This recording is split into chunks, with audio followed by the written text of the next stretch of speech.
Hello, you're very welcome along to another RTÉ Rugby podcast. We've plenty to get through today. Ulster away to Leinster this weekend in the BKT United Rugby Championship, top of the table clash, 7:35 at the RDS on Saturday. We'll also look back on Munster's bonus point win against Connacht at Thomond Park at the weekend, and a few other bits and pieces from around the world of rugby to look at as well. Delighted to be joined by a couple of All-Ireland League coaches, Eddie O'Sullivan and Ian Keatley, with us this morning. Eddie, how are you doing? You're flying high at the moment. Last time you were on with us, it was early enough days you were doing okay, but it's been a fantastic run of games for you with Buccaneers over the last few weeks. Yeah, we've been on a bit of a roll, but I suppose what everyone's trying to do in this league, it's a very tight league. If you look at the results, there's nothing in it most weeks. Trying to make sure that, when you get into the second half of the season, that you're in a reasonably comfortable position. And, the way the league works out is that all the games, I think, are pretty tight. So you could go on if you had a bad block, you could find yourself back down the bottom end. So, yeah, we're not getting carried away. Just keep plugging away and make sure we get to a safe position as soon as possible. And then see where you go after that, really. That's the plan, Yeah, looks like an absolute dogfight of a league. Division 1B. Ian, head coach of UL Bows, obviously it's been a difficult season for you. You'd love to be in Eddie's position at the moment, but in fairness, you gave Blackrock a really good run at the weekend, it looks like.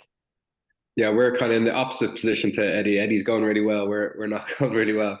But if you look at the results, we've lost most of our matches, but we're being very competitive. There's been, as Eddie said there, it's anyone can beat anyone. Blackrock are on top of the league. We're on the bottom, and we got 4 tries. We got 2 bonus points, a losing bonus point and a try bonus point on the weekend. So one or two things, just when you don't have the run of luck, or if you're not winning matches, you just lose out on that little bit of luck, that bit of confidence. And listen, the lads are still confident that we can turn it around. So I'm pretty optimistic as well. We just need one or two things to go our way, and then I think our season can transform then, hopefully.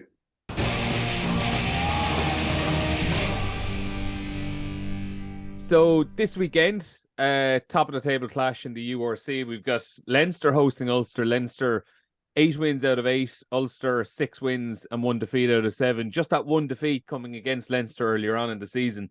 But obviously they have the game in hand as well. But guys, I might just go back to the Pro 14 final of 2020. Leinster comfortably beating Ulster on that occasion.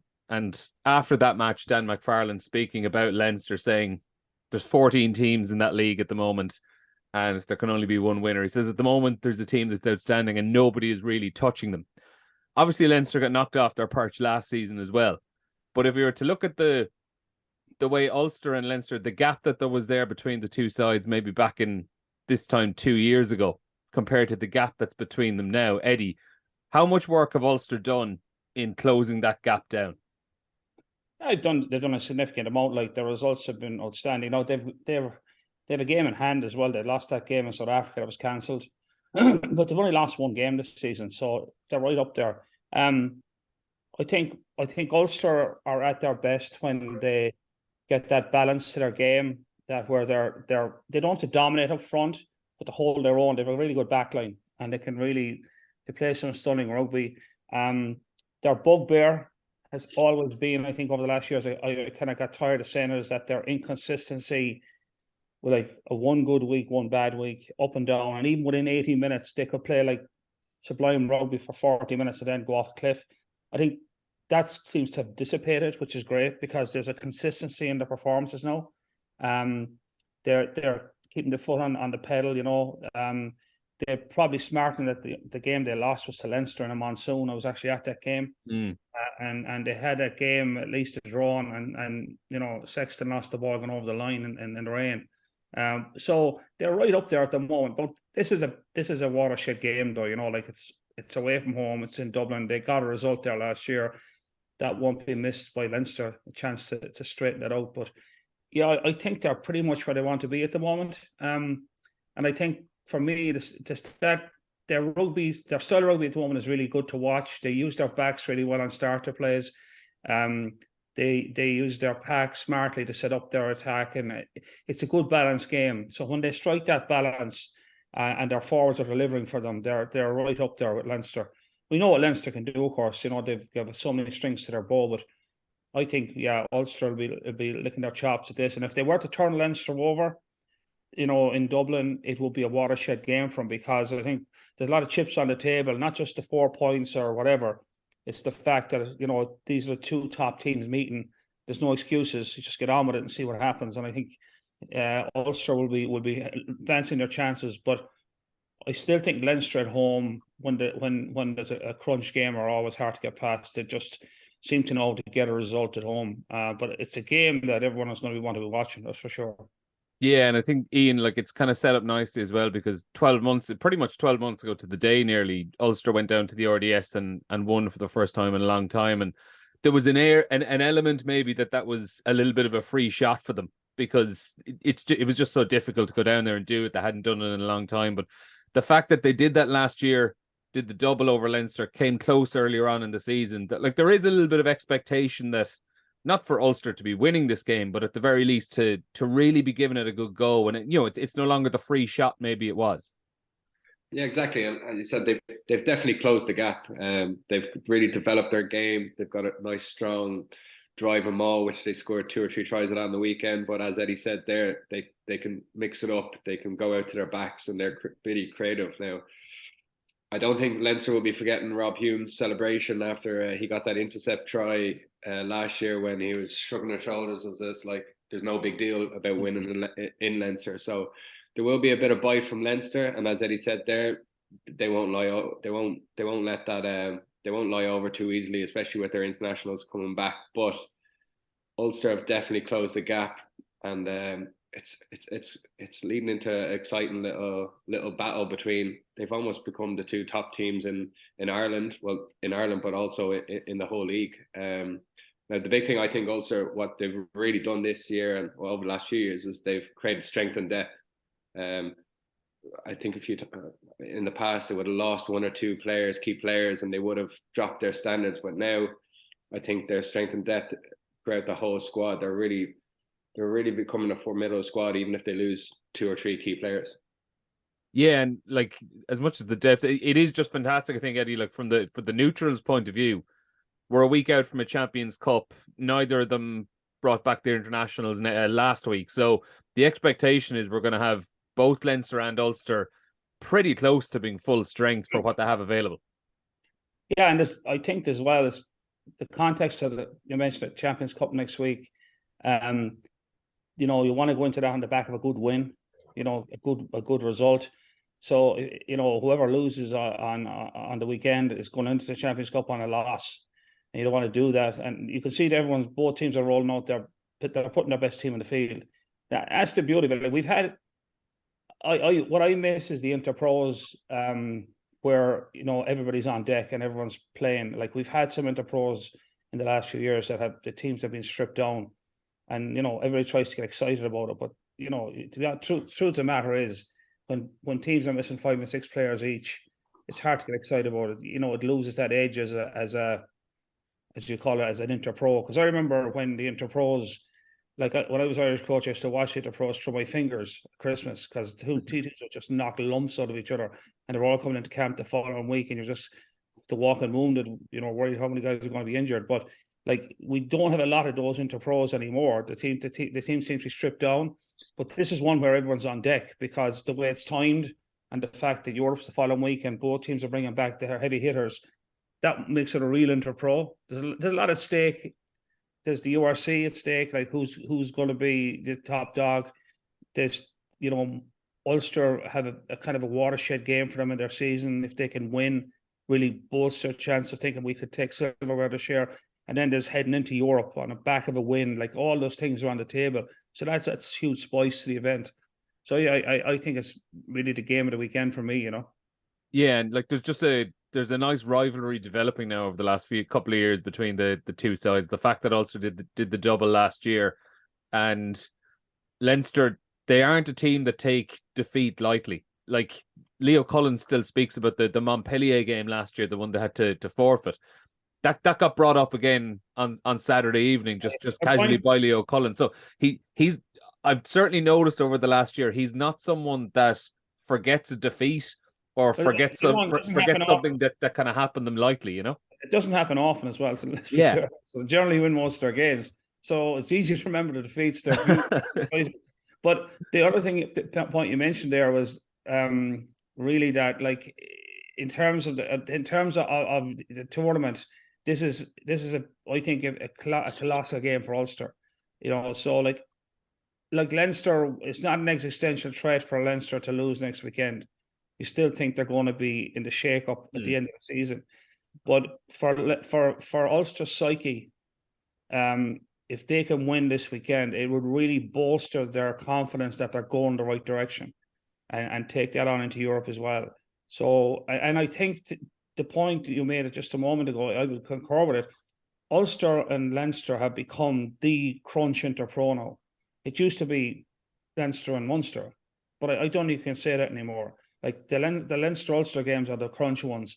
And people in Munster mightn't like to hear that, but the truth of the matter is that the old days of Leinster, Munster being, the standout Interpro everybody want to be at, that doesn't hold the same water anymore. I think it's the Ulster-Leinster one. And that's because Ulster put themselves in that position. They've been more consistent, and particularly this year, they've really upped their game. So, I think it's the game of the weekend.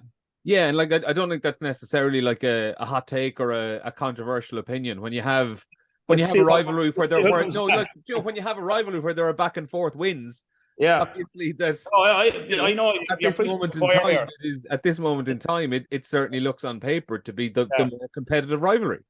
It is the top rivalry into the pros, let's be honest. And I think that's Ulster deserve that because they put themselves in that position, On Leinster specifically, then Ian, at the weekend, I was there at the RDS, the 45 win against Glasgow. They're obviously in an excellent position where they've won 8 games. I think it's 5 or 6 of those 8 with bonus points as well. So they have a nice little buffer at the top of the table. But they were nowhere near their best at the weekend. And if Glasgow had been even a little bit sharper, they could have made a half decent game of it. Yeah, I suppose that's the scary thing. What you're saying there about Leinster, they weren't even firing all cylinders. They have more gears that they can actually find. Yeah, they do, and but yes, they're still able to chop and change their team. It was quite a youthful team on the weekend, so those lads are getting experience. They're getting game time. Rob Russell, what is he, 23, getting a hat trick. Like, these players are developing, playing really competitive matches, and then you're saying they've got another 2 or 3 gears to climb, and then they have that ability to bring back nearly 14, 15 Irish internationals as well. So I think Leo Cullen was a little bit upset after the match, saying that he wasn't happy with the performance. That's just the standard that they've set themselves now. And maybe that is one eye on Ulster this week, that he's making sure that they don't get complacent, that they know that Ulster is going to be a tough test, and they're trying to keep the players on their toes. But it's that pursuit for excellence that Leinster have, that's probably driving them on to the next level. And Ulster, as we talked about there already, are trying to catch them, and they have closed the gap. So I think Leinster's performance on the weekend, although not good, they're still scoring bonus point tries and 40 points. It's not bad if you're not firing on all cylinders. Yeah, that's the thing. It's a nice position to be in, Eddie, because I think probably that maybe there has been something around Leinster in the last couple of years where they look unbelievable for 3/4 of the season, and they've had a few years now where the campaign has kind of fizzled out towards the end. 8 wins out of 8, where there's still plenty of room for improvement. That's a nice place to be in. Yeah, I mean, look, they're the top team in the league. They've averaged 33 points a game. They've scored lots of tries. They're in the zone. The problem Leinster have is that this is standard operating procedure for them. They do this all the time. Like, they're top of the league every year. The difficulty for Leinster is closing it out at the end of the year. You're getting silverware out of it, because the expectation is so. Like, that's where their real measure is. What struggle Leo has, and it's a good struggle actually. Like, let's be honest, coaching a team at the top of the table is much more easier than coaching a team at the bottom of the table. So his struggle is a good one, but his struggle is to keep that level of consistency when you're winning comfortably. Like, again, last weekend, just racking up points but not playing that well. because Leo knows that that's almost a false narrative for them, because at the end of the season you get into a dogfight, you don't rack up the points and you lose the game because you didn't play that well. Like it's a kind of a coach's nightmare in some ways, that you're doing all the right things, but you're not quite playing as well as you want to play. So he's got to keep beating that drum all the time, no matter what the result is, because the odds are they're going to win. They don't lose many games in the URC. So he's got to keep beating the drum that even though we won, it's not where we want to be. The standard has to be higher. We weren't perfect. And it's a hard one to keep beating because, at some point, do the players miss that? We're winning by 30 or 40 points. We can't be that bad. But he's right in the sense that you get to the back end of the season and you get into a knockout game where all the chips are on the table and you don't play that well against a team who are going to be a lot better than your average opposition in a final or a semi-final, and you can get caught, and then there's no silverware. So I think that's his big challenge, is even though they're performing well and winning and look, they're untouchable, is that at some point in the season that can catch you out. If you're not in dogfights every week, and this is a problem that maybe New Zealand faced. And if you talk to New Zealanders, just to segue away for a moment, New Zealand are worried about the World Cup because when New Zealand get into dogfights, they lose them a lot of the time. And New Zealand win by 20 or 30 points, they're you can't touch them. But if you ask any New Zealander what's their big fear for the World Cup, is that New Zealand get into a dogfight in the quarter or the semi-final and they don't make it out. So that's kind of a similar place where Leo is. He's trying to keep the standard as high as he can, even though they're winning well, and call out when he doesn't think they're playing up to scratch. Because at the end of the season, one of those days can cost you your season.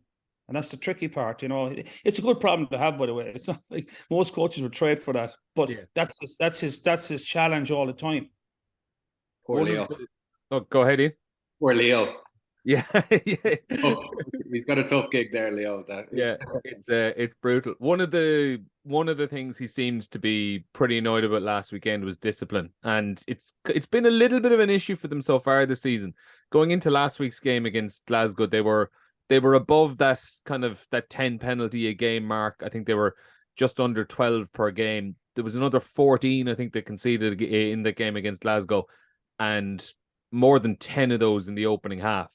So they have had a tendency this season to be conceding a lot of penalties, and with the damage Ulster can do with their maul, if they can get into the 22 and get some line out ball there, that's probably the big area of concern, the big area to work on for them this week. Yeah, 100%, and that's probably why Leo wasn't happy with the performance. It was probably down to their discipline. Realistically, when you get into those cup final matches or those European semi-final finals, they come down to small margins, and it comes down to discipline. In those finals or semi-finals, you're looking to keep your penalty count between 6 and 8, because, as you said there, you don't want teams like La Rochelle or even Ulster this weekend kicking to the corner where their maul is so good and you're just giving them access into your 22. So discipline is massive at any, even talking about AIL, you want to go back to that, like discipline is massive at any level of rugby, and especially at that level when it's the fine margins, those fine inches that are going to get you those results. So I say that was Leo's biggest bugbear after the Glasgow match. Now, sometimes referees do it when you're winning by a good bit. They start giving the upper hand to opposition. They start giving them more penalties. But I think Leo was trying to make sure that the Leinster team stay focused, because I think it could be coming down to one small margin on the weekend against Ulster, and that could be a penalty kick into the corner and a maul try. Yeah, and Eddie, just giving them the access. I mean, it's what Ulster absolutely feed off. You look at the amount of tries that Rob Herring scores, that Tom Stewart was at it or has been at it in a few games now this season. Like they're absolutely lethal when they get into the 22 and get a sniff at a rolling maul. You find out with the top teams in general is that if you allow them into the kill zone, they'll kill you. Like if you give them that access that Ian talked about, that soft penalty around the halfway line or the 10-meter line, and suddenly you're defending a maul, 5 meters from your goal line. Most good teams, when they get into that area of the field, tend not to leave without, getting some return, whether it's 5, whether it's 7, whether it's 3. You do that often enough, and they'll just choke you out over 80 minutes. So yeah, I would see that's a concern, because Ulster have probably their pack is, in some ways this year has been their big step up, because their maul is powerful, their scrum is good, their line-out's good, and they're carrying well. So they can share the load with the backs. Like, there was probably the last couple of years, the Ulster pack weren't giving the backs that sort of platform. And we know the Ulster backs, that's probably one of the best backlines in the league. They've got serious gas on the outside. They've got two big centres in the middle of the field who can carry. It's a tough backline to defend against. So if you're going to give that Ulster team access into your 22, soft access, you're going to pay a price. So I think Ian's right. I think that'll be a worry. I think Leo will be comfortable if they can keep Ulster out of 22. They're probably going to survive the weekend and probably get a win. But if they're disciplined, and that's the one thing that discipline can kill you, is it gives access to the opposition into key areas of the field, which are very hard to get out of against good teams without giving up something. Yeah, and I mean, Ian, that was almost the story of the game when they met up in Belfast earlier in the season. It was Leinster were pretty much comfortably on top until they started to fall the wrong side of the penalty count, and Ulster were able to get that access. Exactly, and if you actually look at Leinster's first try, it was penalty, kick to the corner, and maul with. So Leinster's maul is pretty good, and we've seen how many tries Dan Sheehan can score from that range. Yeah, exactly. Like, that's all the top teams that we just talked about there. They have an effective maul. Like, they've got a maul that, like, all it takes is making sure eight players are aligned.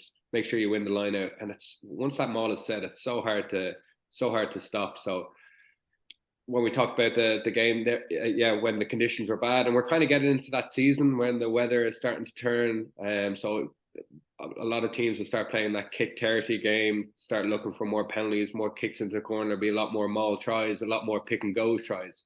It's that time of the season where that's going to be a play, and I don't expect anything, especially with the games coming up. Obviously, we have this match on the weekend, then you've got European games, and then you have back-to-back Interpros over Christmas. All these matches are going to be won and lost with discipline, kicks to the corner, and an effective mauling structure from the forwards.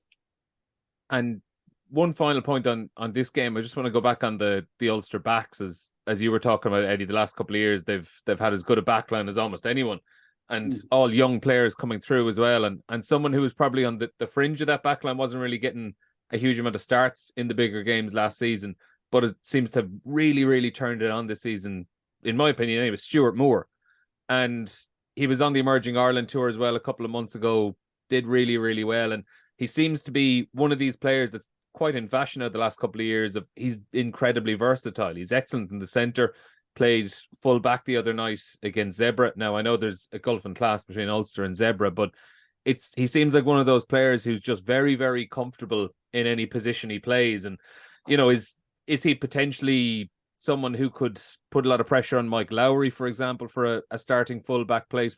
How would you see his role in the team? Yeah, I think every year Ulster seem to produce a new player on the scene, whether it's go back over or Lowry or Balakoon or Balakoon, and he's the latest ideation that's come on the scene, but it just adds more strings. But he's a talented player. But I mean, I suppose, to be fair as well, Ulster are playing really well, and there's plenty of opportunities for a player like him to take him, So I think he could. They Ulster have this capacity to be able to move guys around a bit, and they do it quite a bit. So I mean, he's played really well. He's made a big impact. I think he's going to put pressure on McFarlane to put him in the team somewhere. But then again, there's lots of other guys who are going to do that as well. So he's a guy who's, if you pick him up and picking on form, he gets in the team. So where do you put him? Yeah. And who do you discommode? It's like the old thing is someone says, "Oh, you should pick this guy." I say, "Well, who do you want to drop?" Because somebody loses out, And people always think about picking guys. They don't think about the guy you got to leave out. Yeah, it's fine. That's the job. But my point is, if you're going to move somebody out of position or leave them out, you need compelling reasons to do that, or why you're going to make that change. But I think, there's plenty of options in Ulster, and I tend not to get maybe players have good runs of form. I wouldn't get hung up on it. I think Ulster's strength at the moment is their strength in depth. in the back line, that they have lots of strings to their bow now. They've got serious pace, they've got great ball carriers, and they can all play. So, and I think McCluskey having a good autumn with Ireland as well is only going to improve him again when he's a key guy for them. So I think they're in a good place, Ulster, but if you want the final take of it, I still think Leinster will win the game. Yeah, that's the question I'm leaning towards. That question, I still think Leinster will win this game because it's such an important game for both teams. And Leinster at home. If Leinster were going to Ravenhill, because Leinster got out of Ravenhill by the skin of their teeth earlier. I was up with it, and it was in a monsoon. And Leinster had the game sewn up, and then Ulster back into it. And I think they were very lucky to get out of it. But having said that, I think this is a different week. I just think Leinster will get this done. It's such an important game. Plus the fact it gives them huge breathing space at the top of the league. I mean, I think they're already 8 points ahead. 8, yeah. And so Ulster have the game in hand, but Ulster have a game in hand, but a bird in the hand is worth two in the bush, because that game is out in South Africa that Ulster have in hand. And also, there's uncertainty as to whether that game will actually be replayed as well. Exactly. So but my point is that Leinster, if Leinster get that double-digit lead at the top of the league, it takes huge pressure again off them in terms of how they manage their resources. So, but that's why it's an important game. But if you're asking me, it's a tough call. Like, it could be egg in my face, on the weekend. But I just think in these situations at home, Leinster tend to get the thing done, And I think last year they got caught. They got caught at home in the RDS. I remember watching the game and Ulster used a blitz defence on Leinster and they didn't adapt to it. And that led to the intercept at the end, actually, that blitz defence. But Leinster were kicking themselves out of that game because Ulster got them on the night.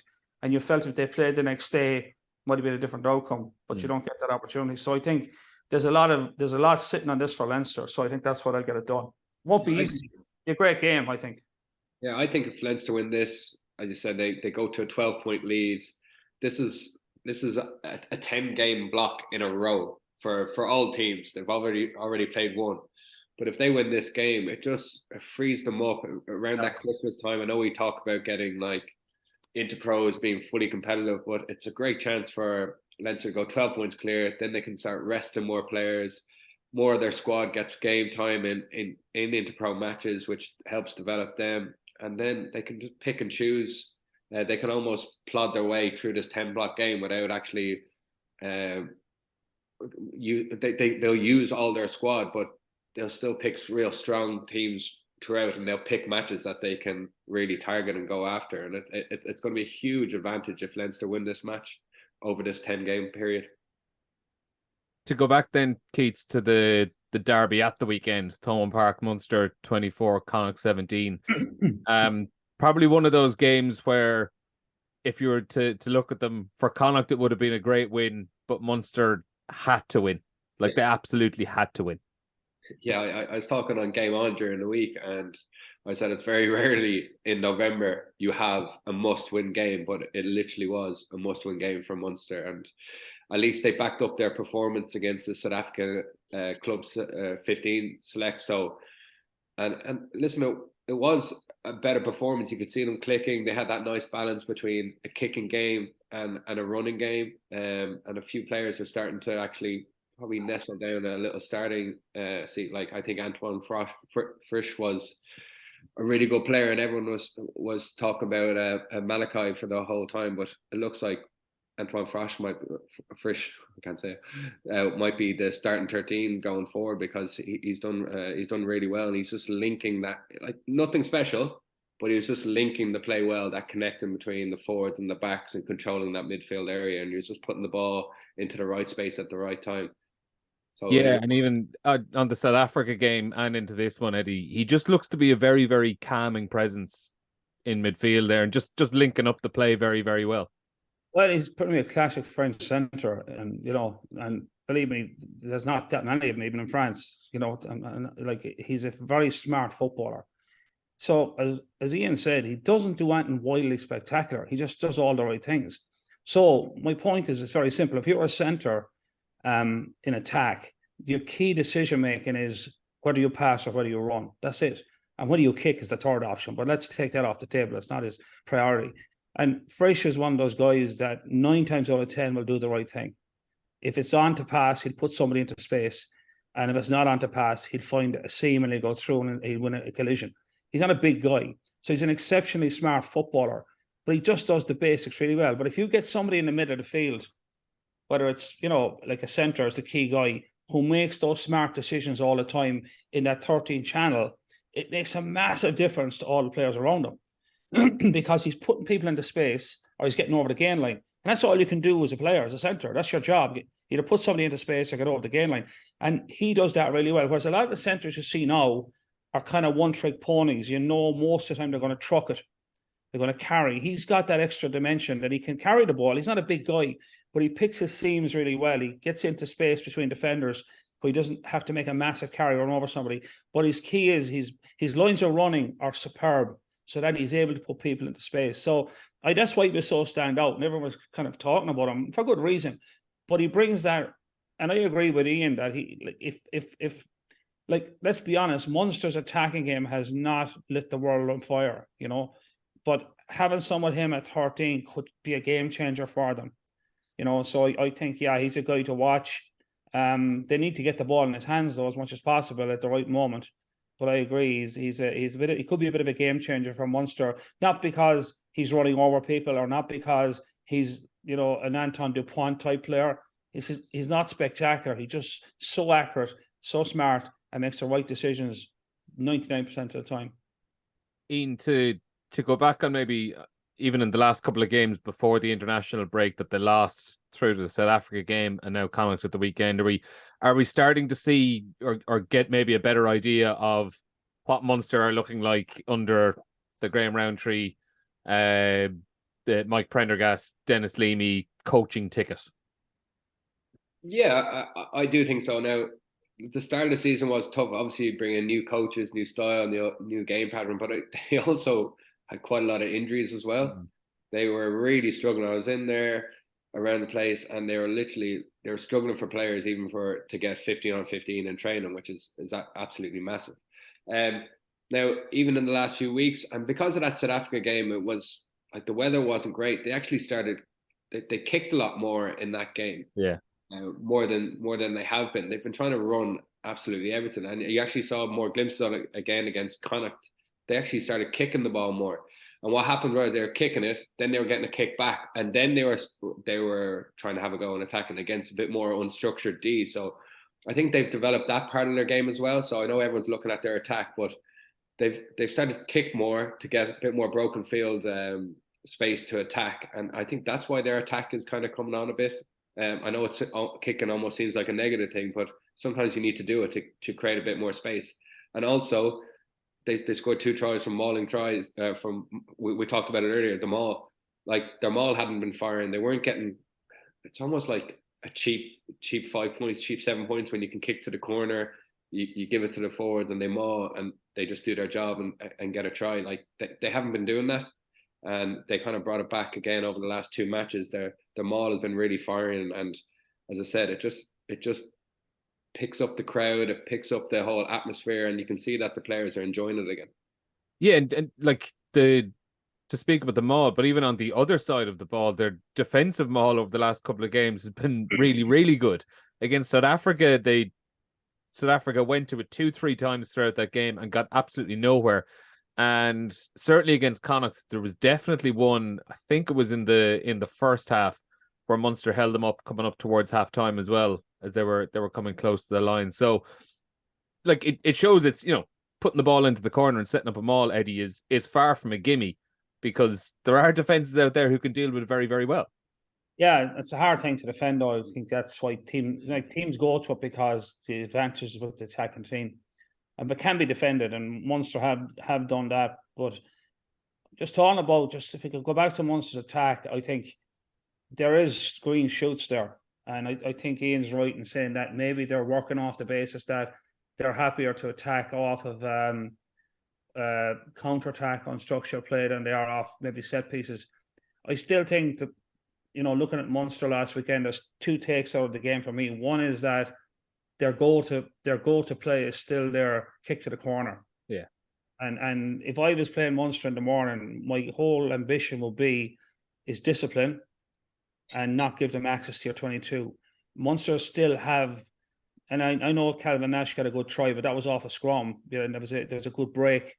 But like in terms of Munster building an attack or breaking down a defence systematically over 6, 7, 8, 10 phases and scoring, they're not there yet. And I think there's green shoots, but I don't see it. I still think Munster are still going to depend this season unless things change on their kick to the corner. So the problem for Munster is when you defend them around the 10-metre line and you don't give away a silly penalty. And it's hard to do that, to be fair to Munster, because their ball retention is excellent.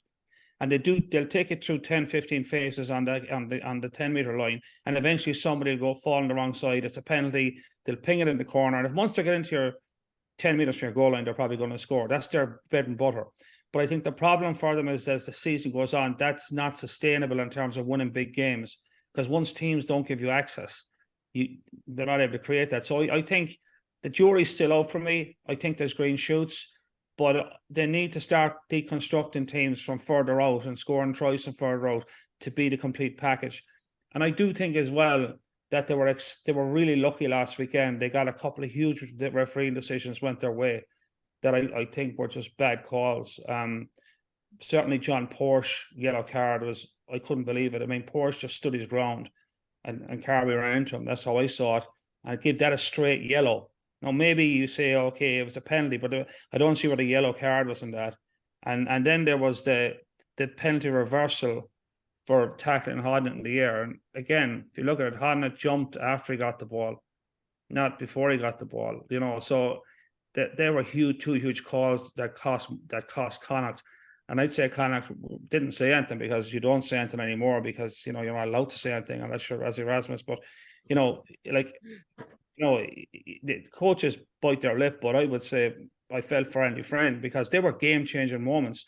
Now, had they not gone Munster's way and Connacht sneaked the win, what would the conversation be today? Like we'd be saying some very, very different things. We'd be as glowing about Munster, and my point is you wouldn't be. Because if you had, let's say Connacht had, because Munster got a couple of tries at key moments. Let's say Connacht had sneaked that, with a penalty even. You'd be saying, oh, Munster, what we say Munster? Well, they didn't really produce much. So, you've got to look at it through two lenses. It's always easy when you win to get carried away and say, oh, we did this well, that well, the other thing well. The truth of the matter is, I think that yellow card on Porsche changed the game, and Connacht lost the game based on that, and I thought it was a very harsh call. Now people will say they disagree with you, but the point is, had that call not gone that way, Munster mightn't have got out of jail. And then what's the conversation? So back to my original point, I think there's a way to go for Munster yet. Like they're playing better rugby. I agree. They're throwing the ball around more. Keith is right. Ian is right that they're basically playing out an unstructured play and trying to build that way. But you still go back to they're still heavily dependent on you giving up a penalty, them kicking you in the corner, and then choking you out in the kill zone. I think that's going to be the big shift for them to make. And as I said, it's green shoots, but I'm not sold on it yet. I don't think it's there yet, and I think there's a way to go. No, that's probably harsh, but the truth of the matter is and every game, the problem they have now is every game is a must-win game, given where they are in the league, to try and get out. They've got to get into Europe next year. So they put themselves behind the 8 ball here, and it's going to be a tough season, and it's not over yet. We are running out of time. I do want to talk about Connacht, and attacking issues seem to be kind of plaguing them so far this season.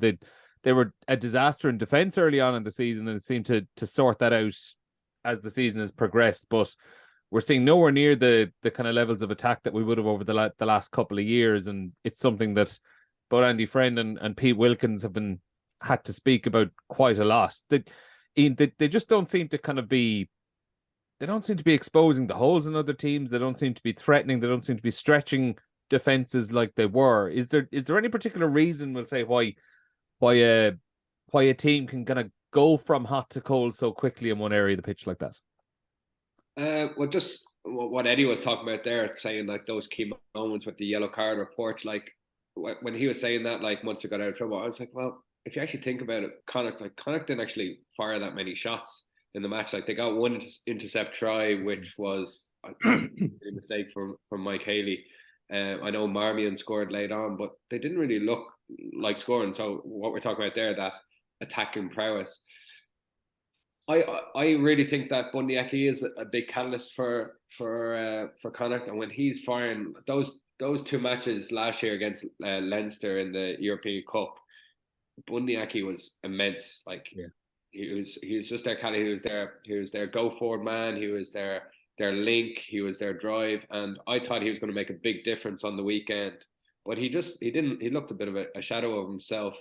Now to put all the attacking prowess just on one guy is a bit unfair. So they do need to find another dimension to them. And listen, it could be literally, and I say it's an easy fix, but it's not an easy fix because I know how it affects it. But like their confidence is shot, and when your confidence is down, you don't see holes. You're a bit more restricted in your play. You think more hitting the front door rather than hitting the guy at the back and getting the ball to space. Confidence is a big thing in rugby, and it's a hard thing to fix. And they look like they're shot of confidence, and they're not. I think they're afraid just to play freely. I think they're kind of gone back to like, am I doing the right thing? And that's what happens when your attack isn't firing. The coaches come in and try to fix 2 or 3 things, but then that's when the players are like, you start focusing in on small details when you still need to play freely, if that makes sense. Like when you're attacking well, you're almost not thinking, and you have front door, you have back door options. You've got multiple options at the line, and it looks like Connacht are overthinking things at the moment and not playing as freely and offloading like they used to be. I think, Ian, what you're saying there, I think you hit the nail on the head with the Bundy Aki part of it, for sure. And you're right. I think their confidence is a bit rattled at the moment, and that's a factor. I think when Bundy Aki is firing, they're a different team. I 100% agree with you. And maybe it's the fact that he was out of the game for so long, suspended. He didn't have a huge play in the autumn with Ireland, and now he's come back to Connacht. I do think he really was very quiet last weekend. I couldn't believe how quiet he was. He didn't really have an impact on the game. And when he has an impact on the game, Connacht look a lot better, because it's like he's the catalyst for them. Like I always felt McCluskey is the catalyst for Ulster and their back line. I feel Bundy Aki is the catalyst for Connacht. When he's threatening the gain line with his carries and players have to condense on him, that's when the space is open up around him. And Connacht were always smart at using that moment where to let Bundy Aki carry or go out the back or wrap around off him. And they seem to have lost that sort of mojo around him. And I think if he gets back into the zone again and starts to have bigger impacts on games, get the ball in his hands more, that could free up a lot of space around him. And suddenly, if they get a couple of games under their belt where they click, that could be the switch for their confidence to come back, But at the moment, there's no doubt. It's a fair comment to make that their attack, like last year, the defence was their bugbear, and they've actually fixed their defence pretty well. It's much better than it was last year. But now, for some reason, their attack has gone to sleep a bit. But I still think it's there. But I think Bundy Aki is the key, and they need to activate him back to where he's the key guy. He's the fulcrum of their attack. Either he's taking the ball up or he's condensing defenders, and they're playing out that off the space he creates. So they need to get him back in the zone. And I think if he had a bigger game last week in Limerick, and they might have had a different outcome, but he didn't. So it'll be interesting this weekend. They're playing at home against Benetton. Not going to be an easy game. Benetton are a dangerous enough team. But I think that's what I'd be watching is Bundy Aki. Is he getting back to where he's that talisman for Connacht? And we all know when he plays well in the Connacht shirt, the team seems to grow out of that, Yeah, Connacht and Benetton. That is live on RT2 this Saturday afternoon, 3:15 kickoff at the Sports Ground.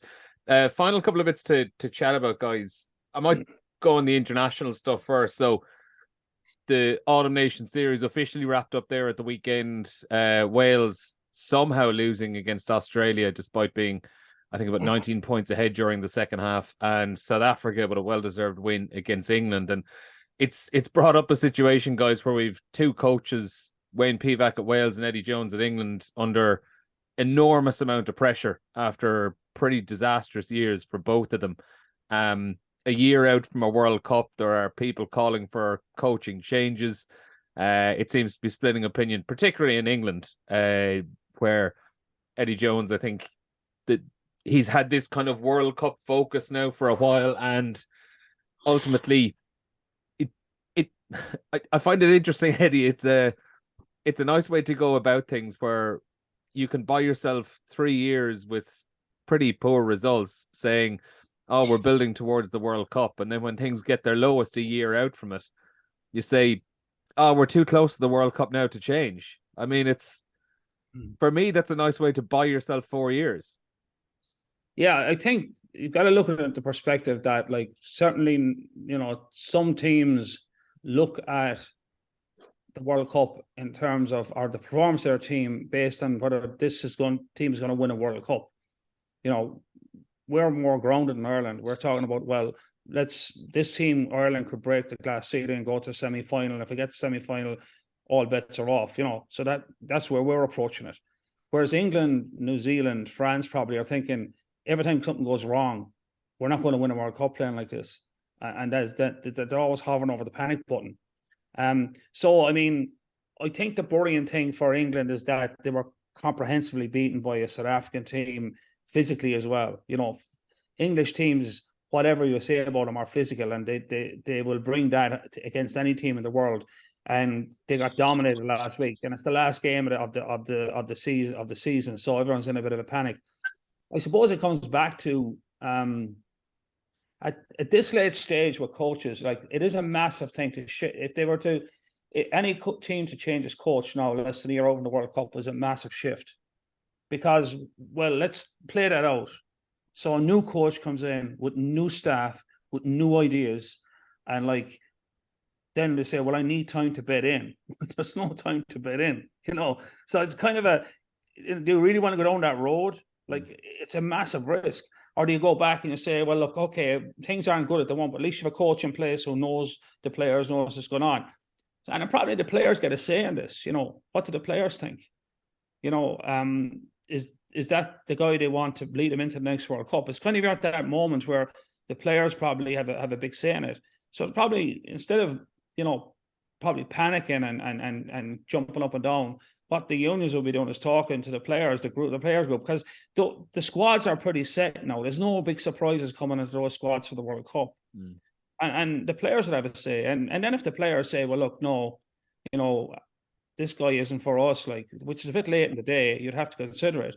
But you might find the players go, yeah, look, we're not playing well, but we believe this guy can get us fixed. So they're the conversations, I think, that will probably be had, because they're the main factors. Because the notion of bringing in a new coach now, when you're literally, you're into Christmas, so you're eight months out of the World Cup, that shift is so cataclysmic that it's almost like you've given up, you're just rolling the dice going into the World Cup and hope something sticks for you.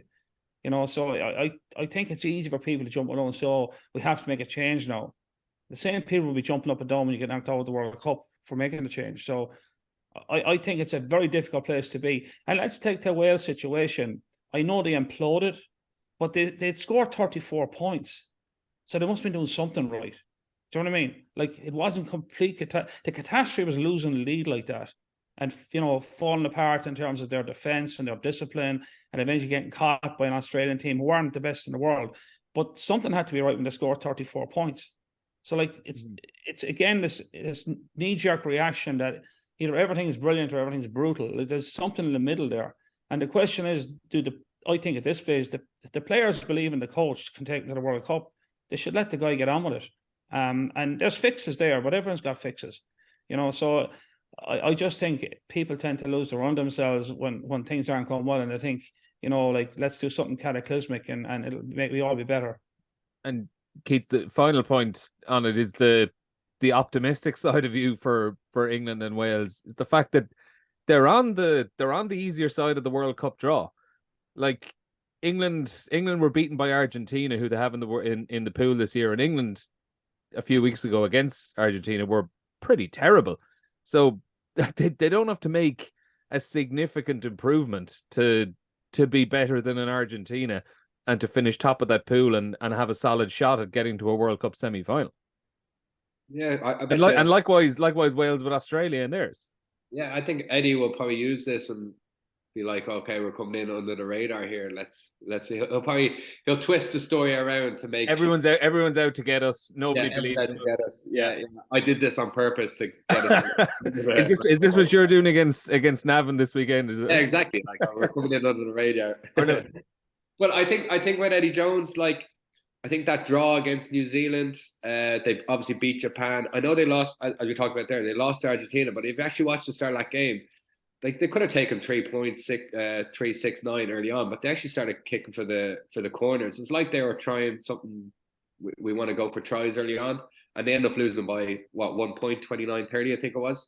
So I think if that was a real test match, England would have kicked their points a lot more, and they probably could have easily beat Argentina. So I think that's the approach Eddie Jones is picking out, and I think it's more media driven about people are trying to get him out. And as Eddie said there, I think the players like Eddie. I think they respect him. I think they know he's onto a good thing. He got them to a World Cup final last time out, and they probably shouldn't have got to a World Cup final. So I think they do believe in his approach. And then with Pivac, I think he's probably a little bit more under pressure. I know what you're saying there, Eddie, that they scored 34 points against Australia, but I think that loss to Georgia, and then obviously the loss to Italy at the end of the Six Nations, I think that puts a lot more pressure. I agree with you, and I think the context is that like it's the what I was trying to make there is that everything isn't wrong when you can score 34 points against Australia. That's my point. So there has to be fixes there for them. But as you say, is Pivac the man? Yeah. But I'll just make one comment is like about England and Wales. Despite where everyone thinks they're in a terrible place, are we going to take them for granted in the Six Nations as a rollover? No. No. Of all teams, Wales come out in the Six Nations and light it up. You know, I actually know quite a few. A couple of friends have texted me saying, just for some bizarre rugby reason, they actually feel worse now about going to Wales' first game up in the Six Nations based off everything that's happened over the last few weeks. Yeah.